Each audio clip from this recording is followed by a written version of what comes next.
Bonsoir Athènes. C'est une étrange impression de parler en absence ou d'être présent seulement par la parole, mais c'est au fond symbolique de ce dont il s'agit en psychanalyse, de la disjonction corps-langage. Bonne façon d'introduire à mon propos, donc, malaise dans la pulsion, corps du symptôme et normes médicales. Alors on a l'air de dire, à réunir cette petite foule d'analystes à Athènes, que le rapport au corps est en crise. Or, parler de corps en crise relève du pléonasme. D'abord, depuis Hippocrate, soma et crisis sont inséparables. Soma et séma, d'ailleurs, non plus. Soma le corps, séma le tombeau, ce qui complique les choses. Ce corps a donc un pied dans la vie, hétéros, et un autre, si j'ose dire, dans la tombe. Bref, le corps est de principe dans un état critique. Pourquoi donc le corps est-il ipso facto en crise?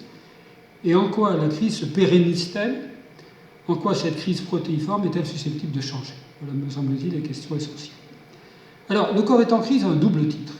D'abord, en ce que le corps, dès lors qu'il est pulsionnel, ce que la psychanalyse apporte d'absolument spécifique et ce que la médecine ignore professionnellement, c'est en quelque sorte son devoir. Et la science veut ignorer le réel pulsionnel. Donc le corps pulsionnel, celui dont la psychanalyse a à connaître, en quoi elle n'est pas qu'une psychologie, est en position chroniquement critique envers le sujet lui-même, et le sujet envers ce qu'il appelle, dès lors imprudemment, son corps. Quoique ce chronique se fasse à l'occasion aiguë, comme Freud l'a pris de la conversion hystérique. Il est dans une position critique ensuite parce que le corps entre en conflit avec la culture, du fait de la répression pulsionnelle. C'est la première affirmation de Freud dès 1908 que la culture est fondée sur la répression pulsionnelle. Le corps est donc sur le front de la morale sexuelle civilisée et de la nervosité moderne, et si on veut, postmoderne. Le corps du sujet se charge donc de dire qu'il se cabre contre ce destin répressif. Donc, ce rapport est lui-même critique. Bref, le corps est, par la pulsion et par la culture, et eu égard à la condition culturelle de la pulsion, dans un état chroniquement critique. Mais chaque figure du malaise de culture en réinvente une figure, ce qui ouvre un chantier de recherche, d'anthropologie psychanalytique du corps. Si la santé est le silence des organes, comme le définit le chirurgien Le Riche, alors la santé est frigide. La médecine a un concept frigide de la santé, dont nous nous accommodons d'ailleurs très bien, puisqu'en cas de pépin de santé, c'est à cette frigidité que nous aspirons à retrouver. Mais pour nos analyses, c'est le symptôme qui prend en charge la libido. Une bonne somatisation, si j'ose dire, et souvent une façon de se refaire une santé. C'est ce que nous apprend notre expérience clinique. Ou à défaut de mener une vie de plaisir inconsciente, fût-ce sous l'égide de la douleur. C'est ce qu'on appelle la jouissance inconsciente. Alors, deux remarques pour avancer. En psychanalyse, il n'y a pas de maladie. Cela, c'est de la médecine. Par contre, il y a du symptôme. Un symptôme sans maladie. Mot au symptôme, d'ailleurs, que nous avons volé à la médecine. Il y a en psychanalyse une instance du symptôme comme formation inconsciente, et non pas simplement comme signe clinique. Le symptôme, c'est même, au dire de Lacan, ce que beaucoup de gens ont de plus réel. Dès lors, double question. Qu'est-ce que le symptôme proprement somatique et que dit-il en propre? La psychanalyse ne dénie pas la médecine scientifique. Elle est même le produit du professeur Dr Sigmund Freud, docteur en médecine. Mais l'hypothèse de l'inconscient va compliquer le problème et alourdir, comme dit Freud parfois, la description du symptôme et du symptôme corporel. La psychanalyse, en revanche, a à se situer fermement par rapport à la psychosomatique. Cette discipline et approche clinique candidate à jouer les utilités entre savoir médical et psychologie, voire psychanalyse, édifiant un pont, il faut le dire, assez branlant, entre les deux rives. Cela se paye assez cher. D'un retour à la problématisation de la démentalisation, d'un portrait caractérologique de ce que serait le patient psychosomatique en soi, réduit à la paupérisation psychique, infirme du fantasme, handicapé du rêve, et surtout typologisé par le profil Dunbar, la spécificité alexandaire, la structure psychosomatique Marty, mise au chômage logique dès lors de la métapsychologie. Du moins la psychosomatique aura-t-elle eu pour mérite de rendre urgent un retour à Freud dans le domaine du somatique. C'est ce qui m'avait fait écrire Corps et symptômes, on manifeste en la matière, sur laquelle je m'appuierai. Au-delà de l'imaginaire de la dite structure psychosomatique, il s'agit donc de saisir réalistement le moment somatique du conflit inconscient. Un point intéressant qui m'occupe en ce moment, c'est que certaines maladies médicales aiguës et promises à un dénouement fatal soient, sous les effets des progrès de la médecine, spectaculaires et admirables, devenues chroniques. Signifie qu'il y a des mutants nosologiques, ce qui au reste d'ailleurs fait perdurer la crise, mais ne fait que l'enquister. En second lieu, s'il n'y a pas de maladie mais du symptôme, en second lieu, il se trouve que le sujet, outre qu'il a encore, comme tout animal qu'il demeure d'ailleurs, y compris dans la bête à deux dos de l'acte sexuel, parle. Tout se complique alors définitivement. L'être parlant est en tension chronique avec son corps. À vrai dire, il s'avère qu'il évite, qu'il le croit ce corps pulsionnel capable de tout. Mais c'est aussi de lui qu'il tire le maximum de satisfaction. Ainsi le voit-il, ne l'autorisant à se déchaîner que dans l'état d'exception, de l'érotisme passionné, où il supporte ce corps, ou dans l'angoisse, ou encore, pourquoi pas, dans la maladie organique. Au cœur de ce cauchemar, ce n'est rien d'autre que cette chose, ce corps pulsionnel brut qui ne peut plus voiler, qu'il rencontre, avec lequel il se trouve nez à nez, et on sait que ce n'est pas drôle.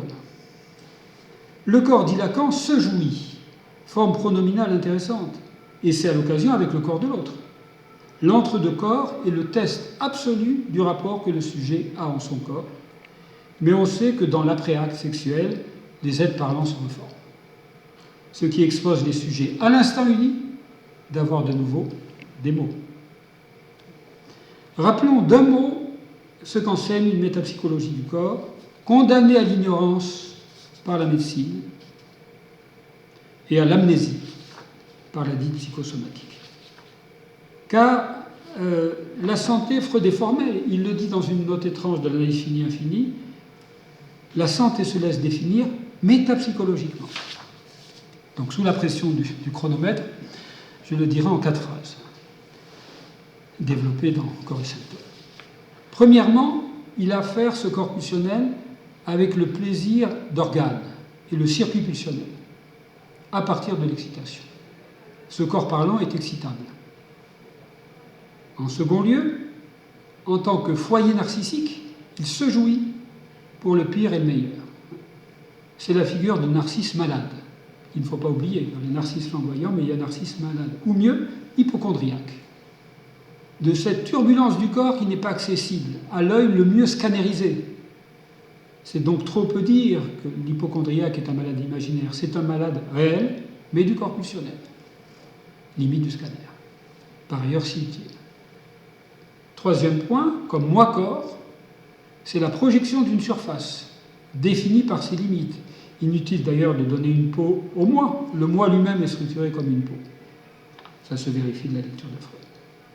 Enfin, et surtout, c'est le lieu d'affrontement, de liaison des lésions, des pulsions de vie et de mort.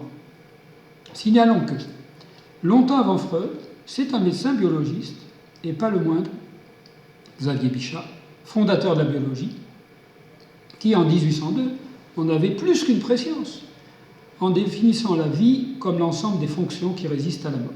Formule absolument révolutionnaire. Le créateur de la psychanalyse complétera « La pulsion de mort travaille le sujet au corps ». Toute notre clinique s'ensuit. Depuis Freud donc, paradoxalement, il n'y a plus de corps majuscule, mais des circuits pulsionnels, narcissisés, projetés et mortifiables. Il n'y a plus non plus d'inconscient du corps. Pas d'inconscient au corps, pas d'incantation au corps, chez Freud. Si on veut d'un inconscient du corps, il faut plutôt aller le chercher chez Grodek et chez tous les chantres du corps qui n'ont pas manqué depuis. Ainsi faut-il entendre ce qu'il explique à ce même Grodek, que l'inconscient, celui des analystes, pourrait être le maillon manquant entre psychique et somatique. Sans espoir de se faire entendre, bien entendu, de Grodek, qui jouissait trop du moi-corps, pour comprendre qu'il se réduit à un travail psychique et signifiant. Mais surtout, Freud le dit à Grodeck, il nous adresse ce message, l'acte psychique inconscient exerce sur les processus somatiques un effet auquel ne peut prétendre l'acte conscient, ce que Freud appelle action plastique, à l'instar de Ferenczi. Une somatisation pourrait très bien être déchiffrée comme un passage à l'acte du fantasme sur organe. Depuis le père de l'aorte primitive, qui lui se jouissait sans entrave, le corps est coupé de sa jouissance. Certes, le corps pervers tente d'y revenir sporadiquement. Vous savez que Freud présente plutôt le pervers comme quelqu'un qui fait le diable, mais qui est un pauvre diable, qui a bien du mal à obtenir cet accès à la jouissance. Alors, l'analyste passe pour négliger le corps, alors qu'il le fréquente séance tenante. Je veux dire, à chaque séance d'analyse. Le transfert donne la température de la séance, et alors ça barde. Et tout ce qui barde est corporel. Enfin, le symptôme s'adresse à l'autre. Il s'y adresse de façon étrange. Il n'y a pas de langage du corps, comme on le dit paresseusement. Mais c'est au moment où le par-l'être est à bout de ressources que le réel du corps se déclenche. Ce qu'on appelle poétiquement l'éclosion du symptôme somatique. C'est sous la forme de l'holophrase, voilà une suggestion intéressante de Lacan, que sous les effets de solidification du signifiant, eh bien, le corps est susceptible de prendre la parole. Ou, comme le disait Freud joliment, de se mêler à la conversation. L'hystérique ne fait que ça. Donc, rien n'est plus réel que le corps, en effet. Le corps nous donne la mesure du réel. Il y aura enfin à comprendre, mais c'est là tout le terrain d'une anthropologie psychanalytique du corps. Je me permets de renvoyer à tout le travail que nous faisons dans le cadre du master de recherche dans le cadre de l'Université Paris 7. Il y aura à comprendre comment chaque moment du malaise de la culture cherche à donner réponse à cette question chronique. Car s'il est un symptôme chronicisé, c'est bien le malaise. En parlant de malaise de la culture, Freud nous dit qu'il est proprement incurable. Un symptôme, ça se traite. Un malaise, qu'en faire? Le sujet, en tout cas, laisse des plumes dans le malaise de l'ambiance, et ça peut passer par le corps. C'est pas un hasard si ces psychopathologies somatiques chroniques semblent se multiplier sous l'égide du malaise de la culture de notre temps. Ne perdons pas de vue, néanmoins, sous peine de médicaliser tout le symptôme, que le symptôme somatique s'adosse au malaise de la culture et s'allonge même sur le divan. Que d'exemples n'aurais-je à donner? Au moment de conclure, j'en choisirai un seul. Dépisté par un spécialiste en hématologie, ce qui lui donne sa caution scientifique. Jean Bernard repère, on le sait, en 1966, une pathologie étrange, celle d'une anémie monochrome dépistée à l'examen médical. Il s'avère que ces sujets, des femmes la plupart du temps, se font saigner régulièrement, prenant même des prises de sang, autogérées en quelque sorte. Comme Jean Bernard est membre de l'Académie française, donc cultivé, il a lu par Bédor-Révili Une histoire sans nom, où une jeune fille se suicide en s'enfonçant autant d'aiguilles qu'elle a d'années, soit 18, ce qui lui vaudra de baptiser ce syndrome d'autosaignement, de doux nom de syndrome de l'asthénie de Ferjol, qui contraste avec la violence de son acte. Nous savons que nous ne croyons pas au syndrome, mais au moment sympathique et symptomatique du symptôme par lequel le sujet a la décence de s'avouer en quelque sorte son conflit. La multiplication des syndromes est un signe d'ailleurs d'un certain désistement de la psychanalyse par rapport au somatique. Tout le sens du retour à Freud. Alors, voilà pour finir juste le commentaire de ce symptôme. Voilà un symptôme neuf, paraît-il, et rigoureusement médical. Ces femmes, ce sont souvent des infirmières. Des femmes réputées, à juste titre peut-être, se saigner à blanc pour assurer le service. Et il arrive même que ce soit dans les locaux de la médecine instituée, dans les hôpitaux, qu'elles procèdent à ces rites dignes de la sorcellerie, telles ces deux femmes qui, par exemple, se sont faites saigner ensemble, au nez et à la barbe de qui? Du chef de service. Dans le temple de la science médicale, voilà en acte l'archaïque de cette race sanglante, avant de se perdre dans la nature, car ces femmes une fois qu'elles ont été repérées à l'examen médical, s'éclipsent. Mais elles laissent ses traces. Eh bien, j'en ferai le symbole et la suggestion de tout ce chantier de recherche qui est déjà en cours. Ce sont de telles traces